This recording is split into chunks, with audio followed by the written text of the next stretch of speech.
All right, so 3 minutes are done and we are back. Let me introduce you guys real quick to our next host, Sharika Sanjay. She's going to be hosting our session at 6 o'clock, which is this one, as well as our next session at 6:30. Sharika is an engineer turned brand executive turned entrepreneur. Through the ever so changing professional hats, her passion for food and health remains constant. She's been baking since the age of 14, and it brings her an unexplainable joy to see people eat what she makes. She started her own venture in the F&B industry while finishing the last semester of MBA in the UK. We're also joined by Clarice, who Sharika will introduce shortly. Over to you guys.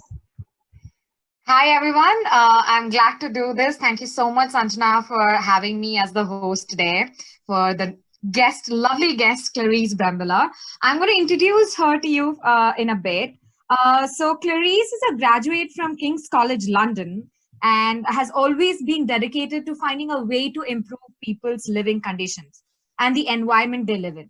With work experience that ranged from Europe to South America, South Africa, and India, Clarice found her calling in the Friendly Footprints.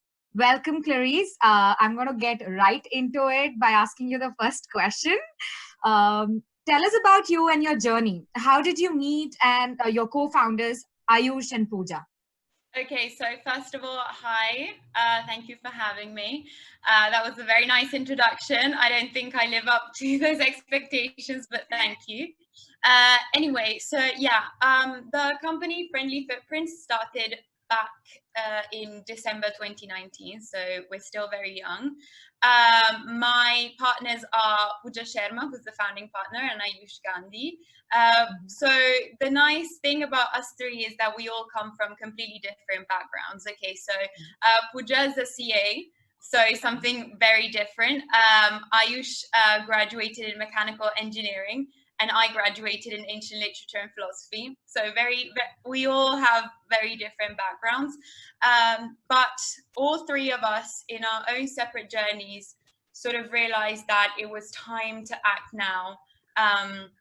We are the first generation that is able to witness the devastating effects of climate change, and the last generation who is able to do something about it.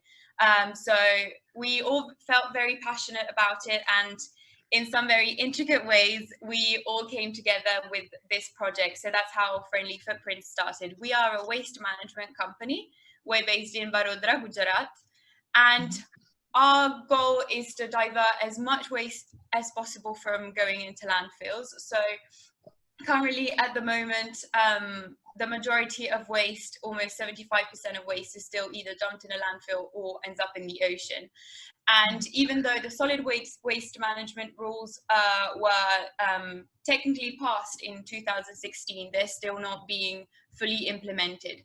So what we are trying to do is to, first of all, raise awareness on waste segregation, trying to get people to understand why it's important to segregate their waste, to recycle it, to recycle it in the different ways that we can. So the different materials, plastic, paper, e-waste, metal, glass, whatever it is.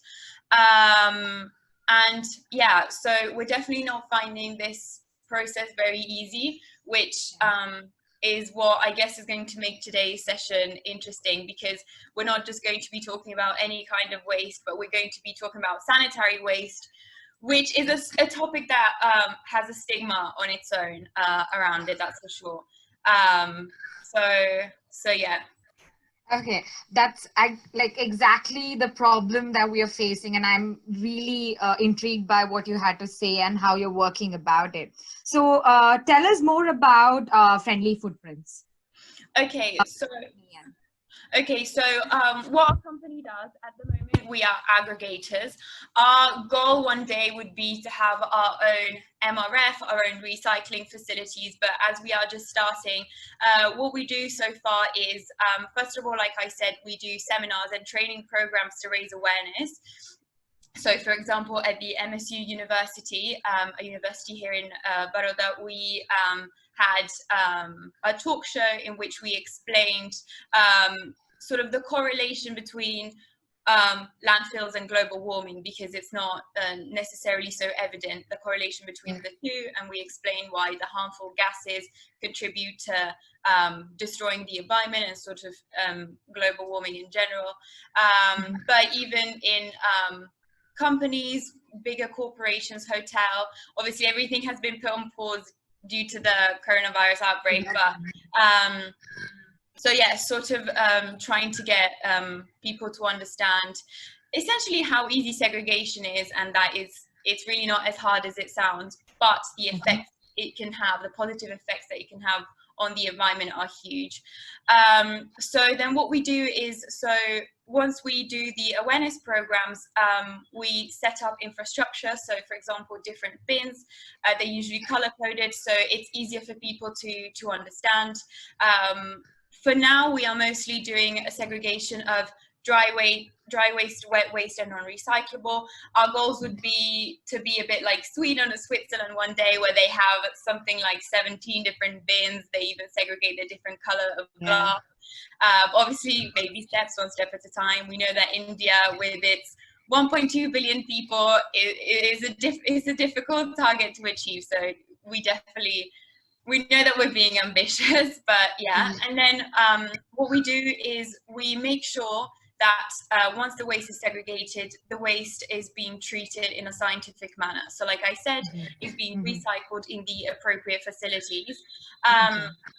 We have specific equipment when it comes to wet waste. It's an equipment that converts it into compost, so fertilizer, that most people can use because everyone has sort of a back garden of sorts, or it can just be sold to farmers or something like that. Or otherwise, we also take the waste to the wet waste to biogas plants when it's in bigger quantities. And yeah, so making sure that we can use the most modern technology that we have at our disposal at the moment to process the waste so that it doesn't end up in a landfill, essentially, yeah. Wow. That's like amazing steps that you yourself with the company is trying to take. And as you said, baby steps is very important. Can you share some must-know information with us about waste management that each of us need to know? Okay.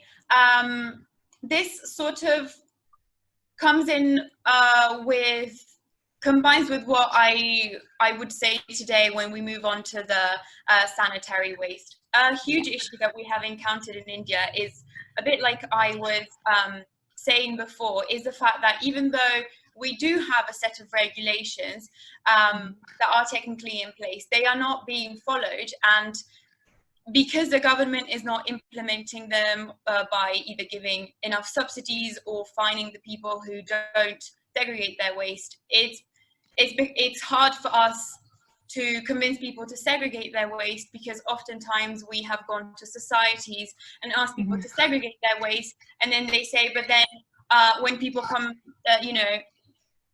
to collect the waste, it's all put together again. So what's the point for us to segregate it in the first place?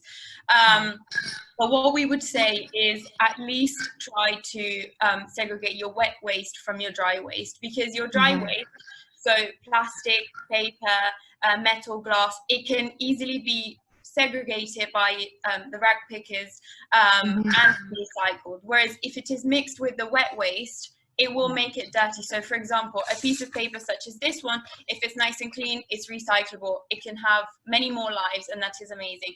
Whereas if it's stained with, say, coffee or whatever else, it can't be recycled anymore. And so that is all material that goes to waste. And we are progressively depleting all the natural resources that planet Earth has to offer us. So we need to understand that we either embrace a circular economy, such as recycling, or we won't have a future. I don't mean to sound so pessimistic, but it's kind of... But it is the truth, and I get it. I do understand that. How can we apply these principles of, recycling and reusing to sanitary waste? Like we generate this every single month. So how hazardous is it? Like, can you give us? So I will mention some statistics so that you and everyone else can sort of get an idea. So 432 million pads or sanitary napkins are generated in India every year. And that is the potential to cover a landfill space of over 24 hectares. So a lot of space. Approximately 20 pads or tampons are used by each woman per month. That adds up to 240 per year. And if you multiply that by the average lifespan of a menstruating woman, which is around 40 years, that adds up to almost 10,000 pads. So each woman uses almost 10,000 either pads or any sort of sanitary napkins throughout her life. If then you multiply that by 3.5 billion women on the planet, so not just India, obviously, but the whole world. Yeah. Okay, you do the math, that obviously adds up a lot. Then if we talk more specifically about India, about 336 million girls or women experience menstruation. So that the numbers, as you can tell, are very, very high. Yeah. The issue with conventional pads is the fact they are made of 90% of plastic. So each pad is basically equivalent to 4 plastic bags in the amount of pollution and harm that it causes to the environment. So because they are mostly made of plastic, it takes from 500 to 800 years for a pad to degrade. It never really decomposes because plastic is not a natural product, so it doesn't ever biodegrade. It just it degrades, which means that it just turns into smaller and smaller particles until it's not visible to the naked eye. Exactly, so and then we consume it somehow.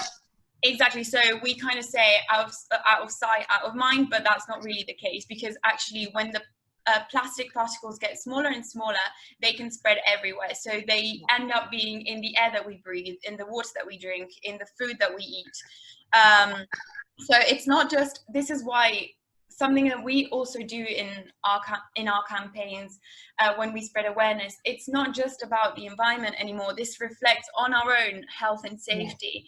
And we also had another talk show recently in which we talked about the effects of coronavirus on the environment. And we did mention how it's becoming like the way we dispose of our waste directly reflects on our own health. So this is why we should be incredibly careful. The issue is that when pads reach the soil, they become groundwater pollutants, and they also decrease the fertility of the soil. Like I was saying, so the overarching issue that India is facing is that there is no awareness on the correct segregation of sanitary waste. The solid waste management rules state that if anything is contaminated with blood or bodily fluids, it should be sent to an incinerator. But here again, we face more issues. So what's the issue with incinerators? They can cause respiratory harm or skin allergies, and they can release carcinogen toxic fumes. And actually, a lot of the times we think that we are sending our waste to an incinerator, but actually they are more like facilities that burn trash. And you might think, isn't that the same? But it actually isn't. So there's a huge difference between incinerating and just simply burning. So the burning process is uncontrolled, unregulated. If plastic is burnt at less than 800 degrees Celsius, it releases toxic pollutants such as dioxins, which is a carcinogen chemical linked to problems with reproductive health and child development. Whereas incineration is a very controlled process. The burning happens at specific regulated temperatures and in contained spaces with monitored emissions. So it ensures that the temperatures are high enough to burn the toxic chemicals and prevent them from spreading into the atmosphere, essentially into the air that we breathe. So this is the issue, like until and unless we provide very specific guidance as to what this kind of waste is and how it should be disposed, and the fact that it should have its own segregation, collection, transportation, and processing on its own, we aren't going to get anywhere, is what I'm trying to say. Exactly, got it. Obviously, we'll get into it a little deeper in a while, but can you give us some highlights, your favorite memories, your moments from the Friendly Footprints journey? Like, could you share those little bits of happiness maybe during this Yes. journey? Okay. So, well, this is probably not the happiest, but so there is something that we used to do before coronavirus. So every Sunday we used to do our cleaning drives. So basically, actually, Pooja had come up with this initiative. We every Sunday, one day she was like, "What if we just don't just talk the talk, but walk the walk? What if every Sunday we go out there, we gather a group of volunteers, and we select an area of the city, and we go and clean it up with obviously masks, gloves, and everything to protect ourselves." And the initiative had really picked up. At the beginning, we didn't get that many volunteers, to be honest, because obviously people would rather spend their Sunday afternoons a bit differently. Obviously, we understand the stigma behind it. But towards the end, it really picked up. We had regular volunteers coming in every Sunday. It was brilliant. And then the amazing thing would be that people sort of around our age or maybe a little bit younger from the local communities would see us, and because we would stick to each area for around 3 weeks, so they would see us. Maybe the first week they weren't too sure, but then they would approach us and we would start a conversation with them. And it's very interesting because the issue of waste is something that is not spoken about. People don't have a lot of people don't even know why it's so bad to just throw the garbage, you know, on the street right next to where you live. So it was interesting to sort of educate these people, or at least also understand their point of view, so that we can you know, understand how to explain this issue and to get people on board and something like that. And then my other second best memory would be, so we have been contacted by Cottonwell, the brand, back in February, I think, saying that the brand wanted to sort of relaunch itself and become more sustainable. Sustainable fashion is the it thing at the moment. And they wanted to do the photo shoot for the campaign with people, like normal people who were just very devoted to the environment. And so me, Pooja, Ayush, and a group of other people, all individuals who are passionate about so they brought us into Mumbai, and we had this lovely photo shoot, and we got to be models for a day. Lovely. And meet loads of super interesting people and share some ideas. We are still in contact with them, and it's amazing to see, because it's a field which is quite hard to work in, because there's still sort of stigma around it. A lot of people would tell us, but you all have degrees, why would you deal with waste when you can earn money in a different way? But our motto is that you can be a sustainable brand and make a company and make profits at the same time. So, you know, it was nice to see other people who do something very similar to what we do. So talk to other people who completely understand why we are doing what we are doing. So yeah, that was definitely one of my best. Lovely to know that there are people like that actually working hard for a greater good, right? Obviously, the stage is open. We have very less time now, maybe just 2-3 minutes, but we're open for more questions. If not, I would like to ask myself. You had mentioned about, you know, how disastrous it can be to, you know, discard sanitary napkins, and thinking about the numbers, it's getting crazy. So what would be like few steps that me or individuals like me can start taking from like today to maybe help this process of keeping the world better with our sanitary? Yes, absolutely. So I am a firm believer that massive changes need to happen from a policy and regulation point of view. But like you say, if someone's watching this right now and asking themselves, okay, but then what do I do? From a personal point of view, I would say getting out there, doing some research, and finding the best eco-friendly alternatives to sanitary pads that suit you. So I'm sure you've had people who are way more expert than me talking about this, but the menstrual cup has a lifespan of 10 years. That is brilliant. That produces absolutely no waste. Or, you know, the cloth pads that are reusable, right? Or even when you throw them away after around 5 years, because they're made of cotton, they are biodegradable, so you're not harming the environment as much. Or the period panties, which are rewashable. Or, you know, so there's starting to Obviously, be waiting was some innovation to come up even in this, obviously, yes, because yes the more people get to know about the importance of how much our lives is dependent on our air, our water, our food, and all that is getting depleted because of the waste that we create, I think that's when the holistic picture and people like you are going to be the trailblazers to such things. So thank you so much. No, but I also wanted to say I really appreciate what this panel is doing as well, because it's fighting the stigma that is there. If a young girl doesn't, if this is a topic that no one talks about, how can a young woman know that there are eco-friendly, sustainable alternatives out there? They can't know that. So we need to start a conversation, and that is exactly what you guys are doing. So congratulations for sure. Well, Sanjana is doing a lovely job by doing that.